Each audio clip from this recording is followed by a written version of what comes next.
भारतीय जनता पार्टीचा आहे. आता इथं भारतीय जनता पार्टी राष्ट्रवादी म्हणावं की नाही म्हणावं, कोल्हे आणि काळेंचेच उमेदवार. इथं भारतीय जनता पार्टीचा काही संबंध नाही, एनसीपीचा काही संबंध नाही, बरोबर का नाही? तरी भारतीय जनता पार्टी ज्यांनी स्थापन केली ते अपक्ष लढतात आणि हे आलेले डोंबावळे आज भारतीय जनता पार्टी घेऊन लढतात. अशी तर इथली स्थिती आहे. आणि म्हणून यांना पक्ष म्हणावं की नाही म्हणावं असे हे उमेदवार आहेत.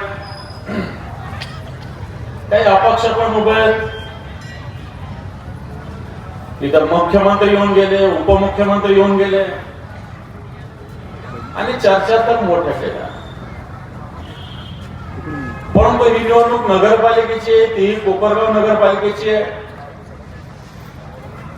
सातत्याने या कोपरगाव मध्ये काही लोकांची सत्ता राहिलेली आहे, आलटून पालटून.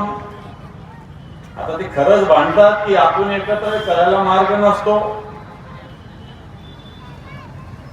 आणि उमेदवार जे सगळे बघितले,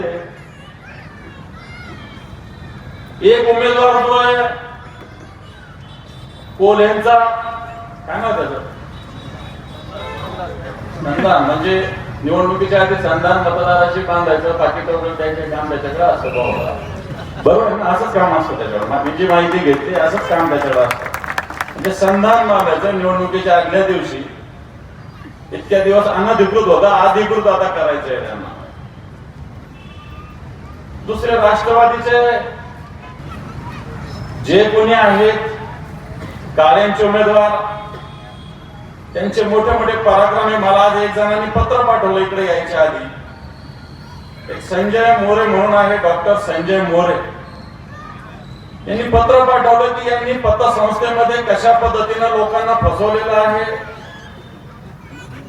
लोकांचे पैसे घेतले, वर्ग 2च्या जमिनी तारण ठेवल्या, त्याच्यावर कर्ज दिलं, कर्ज देता येत नाही. वर्ग 2च्या जमिनीवर तारण देता येत नाही.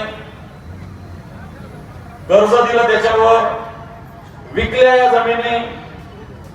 आणि म्हणून या पतसंस्थेतल्या डिपॉझिट सुरक्षित नाही. मी सगळ्या ग्राहकांना सांगतो, हा फसवणारा माणूस आहे. दिसतो मोठा, चेहरा चांगला आहे, फार प्रामाणिक म्हणून चेहरा आणला. आणि मला असं वाटतं बऱ्याच वेळा विदेशातच राहतात. आणि म्हणून अशा लोक आपल्या हाकेला ओ देतील का, हा एक विचार कोपरगाव मधील जनतेनं केला पाहिजे.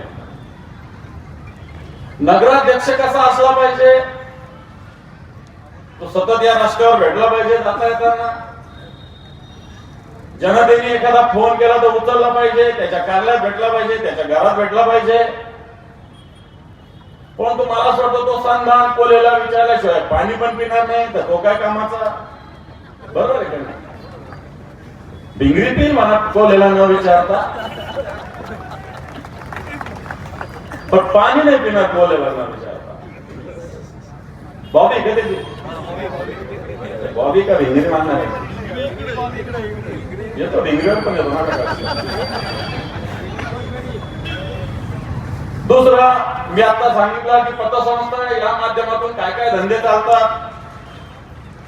आमचा सामान्य उमेदवार आहे, अतिशय सामान्य उमेदवार आहे. खरं तर ही माऊली रणरागिणी काय भाषण केलं. अर्ध्या 50% महिला, एकाही महिलांनी मतदान इकडं तिकडं जाऊन नाही दिलं पाहिजे. या माऊलीलाच मतदान केलं पाहिजे, लक्षात ठेवा तुम्ही. आणि ज्यांनी 2 टर्म नगरसेवक म्हणून काम केलं, ज्यांना जनतेच्या प्रश्नाची जाण आहे, निष्ठावान शिवसैनिक म्हणून काम करणाऱ्या आपल्या भगिनी आहे.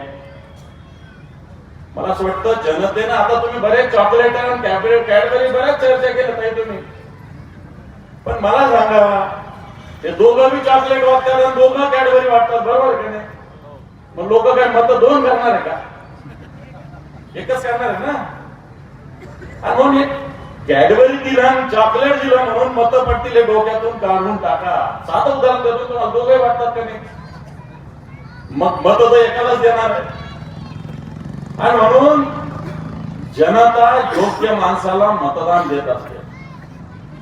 आपल्याकडे कॅडबरी नसेल, आपल्याकडे चॉकलेट नसेल, पण आता वरपे साहेब म्हटलं की आपल्याकडे हे 2 हात आहे आणि हा तिसरा आपला माथा आहे. हा जनतेच्या चरणी नतमस्तक करू आपण. आणि जनतेच्या चरणावर आपण हात जोडू. हीच आपली संपत्ती आहे, हीच आपली मालमत्ता, हे लक्षात ठेवा. खरं तर या निवडणुकीत जनतेच्या प्रश्नावर चर्चा होण्याची आवश्यकता आहे.